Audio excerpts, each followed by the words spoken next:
बिहार में double engine की सरकार है। और जरा देखिए, जैसे ही बीजेपी वाले गद्दी पर बैठे, अपना जो हिडन एजेंडा है वो चलाने लगे।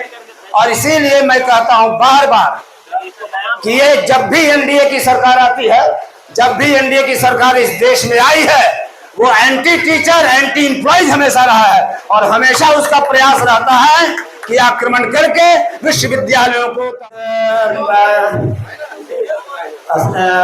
मगध विश्वविद्यालय मुख्यालय स्थित नॉन टीचिंग एसोसिएशन के अध्यक्ष श्री सुबोध कुमार जी और धरना स्थल पर बैठे हुए शिक्षक और कर्मचारीगण, सच बात यह है कि 2 घंटे पहले भी मेरा 10-15 मिनट का उद्बोधन हुआ था, क्योंकि कार्यक्रम में थोड़ा बदलाव हुआ। इस वजह से पहले परिक्रमा, और हम लोगों ने पूरी निष्ठा और ईमानदारी के साथ और एक सूत्र में बंधकर मगध विश्वविद्यालय अंतर्गत जितने भी तमाम महाविद्यालय है, अंगीभूत महाविद्यालय के सभी शिक्षक, सभी कर्मचारी और विश्वविद्यालय मुख्यालय स्थित सारे शिक्षकेतर कर्मचारी बंधु और शिक्षकों का पूर्ण सहयोग मिला। मुझे याद है कि 40 वर्षों की सेवा में मैंने देखा है कि 20 वर्षों के बाद ऐसा ऐतिहासिक आंदोलन हुआ है।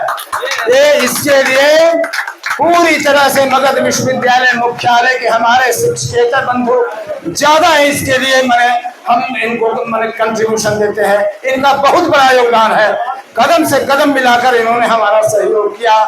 और शिक्षक संघ, जो स्नातकोत्तर शिक्षक संघ है, उसका भी अच्छा सहयोग मिला। और सबसे बड़ी बात यह है, मैं तो काफी अचंभित हूँ, जरा ध्यान से सुनेंगे भाई आप लोग, कि मगध विश्वविद्यालय के अंतर्गत जितने भी महाविद्यालय हैं, सारे महाविद्यालयों में शिक्षकों कर्मचारियों का संवेद रूप, यानी संयुक्त रूप से जो संघर्ष मोर्चा राज्य महासंघ के निर्देश पर बना, इतना इफेक्टिव हुआ है कि उसकी जितनी भी प्रशंसा की जाए वो कम होगा। तो आप समझिए कि हम लोग क्या है, अब सुबोध जी नेतृत्व कर रहे इतना बड़ा संगठन का, तो नेतृत्वकर्ता के पीछे यदि फॉलोवर्स नहीं रहेंगे, उनका ये सपोर्ट नहीं मिलेगा, उनका सहयोग नहीं मिलेगा, तो फिर नेतृत्व और आंदोलन किस बात का। इसलिए आंदोलनकर्ता हमेशा नेतृत्व नहीं होता है, बल्कि नेतृत्व को मजबूर कर देता है उसके जितने भी अनुयायी हैं, चाहे वो शिक्षक हो चाहे वो कर्मचारी हो। दूसरी बात, पहली बार कई वर्षों के बाद मैंने देखा, हम बराबर कहते हैं मीटिंग में भी कि भाई शिक्षक और कर्मचारी एक बूट के 2 दाल हैं, कोई छोटा नहीं होता है। एक मीटिंग में मैं परसों था अध्यक्ष जी, वहां एक कर्मचारी ने कहा कि सर हम तो बहुत छोटे कर्मचारी। हमने कहा प्लीज डोंट अंडरमाइन योर, अब भाई आप छोटा कुछ नहीं होता है। नाली साफ करने वाला स्वच्छता का प्रतीक है, उसका भी बहुत बड़ा योगदान है आपके पर्यावरण को सुरक्षित करने में। इसलिए किसी को छोटा और कोई बड़ा नहीं होता। और आंदोलन में सब सिपाही हैं, हम लोग सब सिपाही हैं। मैं यही कहूंगा इस मंच के माध्यम से कि आज के इस ऐतिहासिक आंदोलन, जिसे आप धरना कहें, रोषपूर्ण धरना कहें या प्रदर्शन कहें, और आप जानते हैं कि यहाँ पुलिस वालों ने भी देखा होगा, पुलिस वाले भी यहाँ थे, वो लोग भी देखे हैं कि शिक्षक और शिक्षकेतर कर्मचारी बंधु कितने डिसिप्लिन में रहकर अपनी आवाज उठा रहे हैं। भाई भारत के संविधान ने जनतांत्रिक व्यवस्था में हमको अधिकार दिया है अपनी बात रखने का, एक्सप्रेशन ऑफ व्यूज, और इसको सरकार छीनने जा रही है। तो सरकार से 2-3 मुद्दों पर मैं स्पष्ट रूप से बात करना चाहूंगा। पहली बात तो यह है, कई लोग पूछते हैं कि भाई विश्वविद्यालय की स्वायत्तता क्यों, क्या जरूरत है, स्वायत्तता नहीं रहेगी तो क्या आप लोग की नौकरी चली जाएगी? बिल्कुल चली जाएगी, नौकरी जाए भाड़ में बाद में।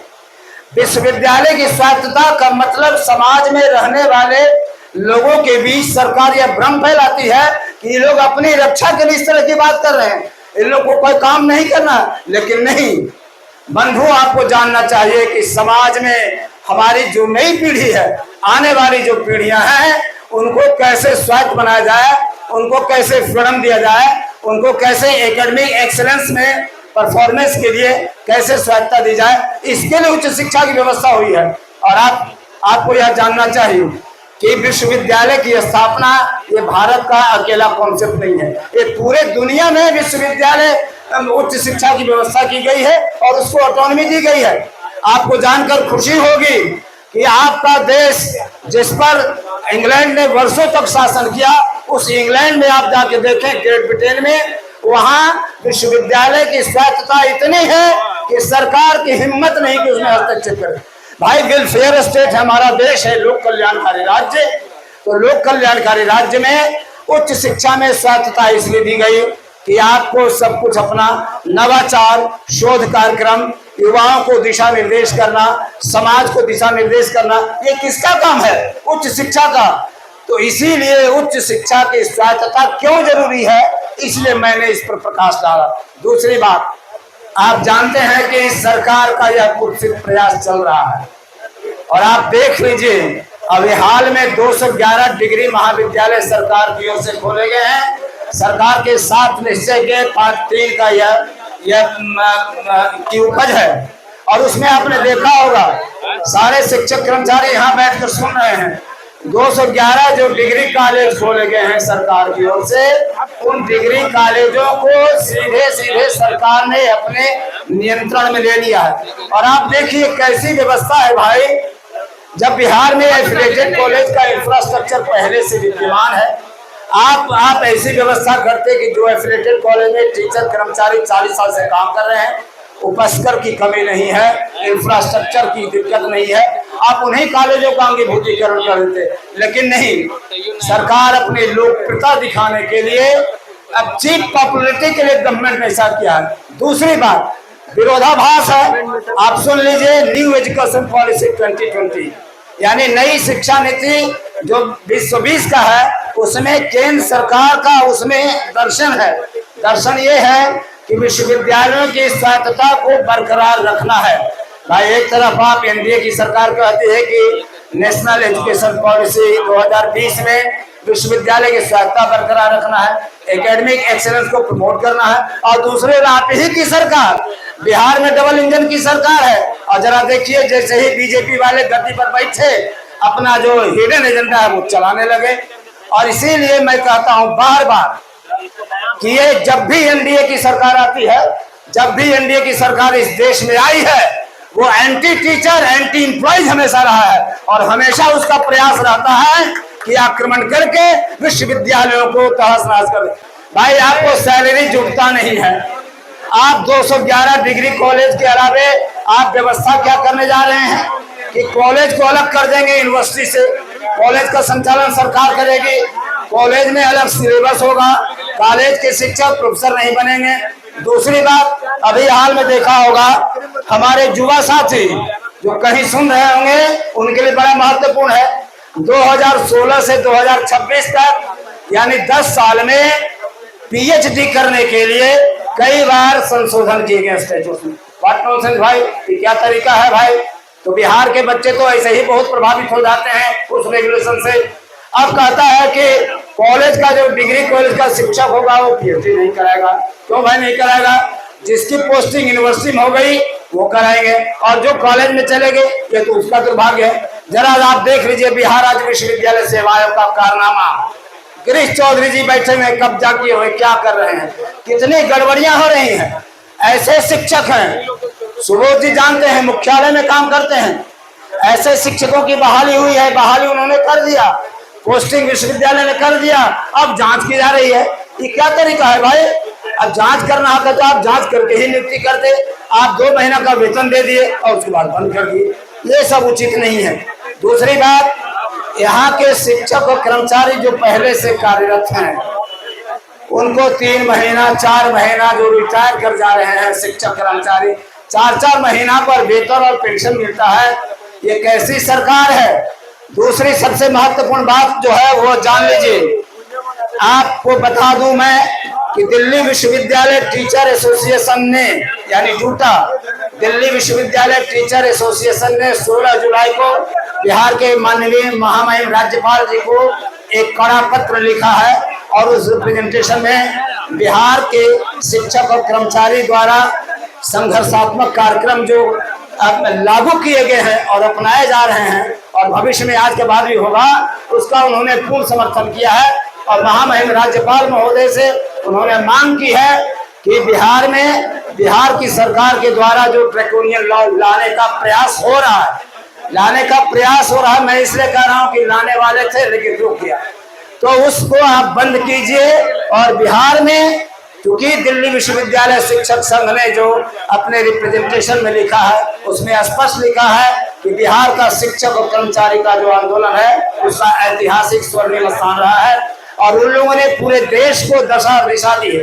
यानी पूरे देश के शिक्षक और कर्मचारी आंदोलन को बिहार का शिक्षक और कर्मचारी आंदोलन और संगठन ने दशा और दिशा दी है। इसलिए पूरे हिंदुस्तान में बिहार को नजीर मानकर आप और हम भाग्यशाली हैं कि दिल्ली विश्वविद्यालय शिक्षक संघ का अध्यक्ष और महासचिव दोनों ने ज्वाइंटली 10 पेज का एक मेमोरेंडम दिया है हमारे माननीय राज्यपाल महोदय को कि आप इमीडिएट हस्तक्षेप कीजिए और बिहार सरकार के द्वारा शिक्षा की जो बदहाली है बिहार में और उच्च शिक्षा में जो प्रस्तावित अधिनियम लाने का प्रयास हो रहा है उसको इमीडिएट रोकिए और विश्वविद्यालय की स्वायत्तता बचाइए। फिर व्हाट सेंस ऑफ सिंडिकेट और सीनेट, तो सिंडिकेट और सीनेट भाई डेमोक्रेटिक बॉडी है, इससे ऊपर कोई बॉडी होती नहीं है और इसको आप नष्ट करने पर तुले हुए हैं। इसीलिए मैं इस मंच के माध्यम से पहली बात यह है कि मगध विश्वविद्यालय शिक्षक संघ और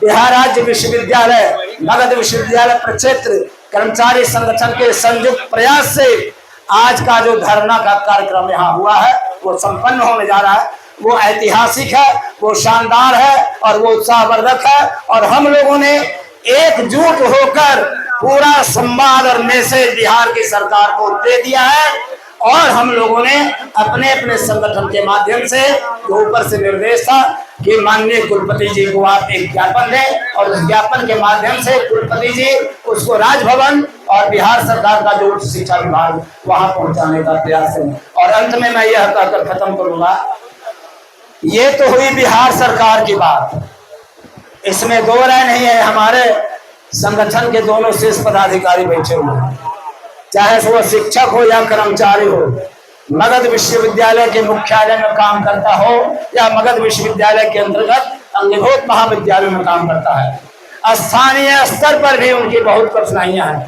स्थानीय स्तर पर भी उनका शोषण होता है, चाहे वे विश्वविद्यालय मुख्यालय में कार्यरत हों या फिर महाविद्यालय में कार्यरत हों। शिक्षकों कर्मचारियों का शोषण विश्वविद्यालय प्रशासन भी कम नहीं करता है और ये विश्वविद्यालय प्रशासन और राज्य सरकार के बीच नूरा कुश्ती का खेल करता है। सरकार कहती कि हम पैसा दे रहे हैं तो कोई आप कृपा कर रहे हैं और पैसे का हिसाब लीजिए, इसका मतलब थोड़े है कि आप डेमोक्रेटिक बॉडी को नष्ट कर दीजिएगा। और नष्ट करने का सपना भी माननीय मुख्यमंत्री जी आप रात में क्या दिन में भी मत देखिए, बड़े बड़े आए उड़ गए। इसीलिए मैं बार बार कह रहा हूं कि मुख्यमंत्री जी होश में आ जाइए और बेहोश मत रहिए। आपको जो सत्ता में जो बैठे हुए आपके साथ जो ब्यूरोक्रेट्स बैठे हुए हैं, जो ब्यूरोक्रेसी है वो आपको पंगु बना देगी और आपको अपदस्थ करा देगी। इसलिए नौकरशाहों के जाल में आप मत फंसे और नौकरशाह हमारा कुछ नहीं बिगाड़ने वाला होता है। इसीलिए आप सचेत हो जाए। और अध्यक्ष महोदय, मैं एक बात कहकर खत्म करूंगा कि आज का जो धरना है वो बहुत सफल रहा, बहुत क्या 100%। और इसके बाद एक आह्वान है जो ऊपर का निर्देश है महासंघ का कि 11 अगस्त से 25 अगस्त तक प्रत्येक कार्य दिवस को, यानी जिस दिन कार्य दिवस है छुट्टी नहीं है, आधे घंटे का कार्यक्रम है, यानी 1:30 बजे से 2 बजे तक आधा घंटा आपको घंटी बजाना है, नारेबाजी करना है और पर डे मीडिया को आपको रिपोर्ट करना है। मीडिया के बंधु बैठे हुए हैं, इनके धैर्य और पराक्रम की मैं सराहना करता हूं। इन्होंने बहुत सहयोग किया है, इसलिए हमारे शिक्षक और कर्मचारी एवं ये इवन छात्र ही नहीं, हमारे मीडिया के बंधु भी उतने ही इस मामले में उनका योगदान है। इसलिए उनका भी मैं अभिनंदन करता हूं, उनको भी मैं धन्यवाद देता हूं और बधाई के पात्र हैं कि इतना बढ़िया कार्यक्रम को आपने सफल बनाने आपने महत्वपूर्ण भूमिका निभाई है।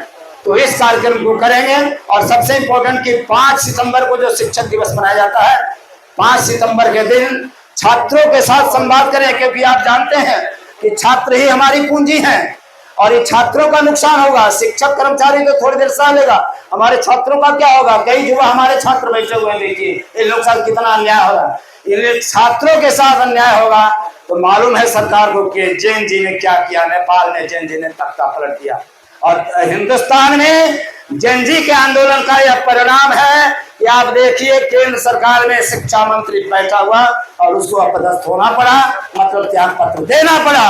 और बिहार में बांकीपुर का उपचुनाव, यह बहुत बड़ा संदेश है, यह सरकार के लिए सोचने के लिए विवश कर दिया है। और अंदर खाने की बात आप लोग भी जान रहे हैं कि बिहार की सरकार अंदर से बहुत घबराई हुई है, बहुत हिली हुई है। अब उनको दम नहीं है कि आगे आने वाले दिनों में, चाहे वो आपका ये विंटर सेशन होगा, उस विंटर सेशन में भी उनको हम नहीं लाने देंगे बिहार राज्य विश्वविद्यालय प्रस्तावित अधिनियम 2026 नहीं लाने देंगे। चाहे इसके लिए जो होगा बेली रोड की सड़कों पर हम लोग उतर जाएंगे और सरकार को बाध्य कर देंगे, विधानसभा को रोक देंगे। इसलिए इस आह्वान के साथ कि छात्र भी हमारे हैं और छात्रों के साथ हम संवाद करेंगे 5 सितंबर को। अभी तक का जो मार्गदर्शन और निर्देश ऊपर से राज्य महासंघ से मिला है उसके आधार पर मैं कह रहा हूँ। और आप लोगों ने धैर्यपूर्वक मेरी बातों को सुना। मैं तो कहना चाहता तो और बहुत सारी बातें, लेकिन जरूरत नहीं है। मैं समझता हूँ कि इसमें सारी बातें आ गई हैं और इसके लिए आपने समय दिया। सुबोध कुमार जी अध्यक्ष जी आपको और दीपक जी महासचिव, आप दोनों को बहुत बहुत धन्यवाद।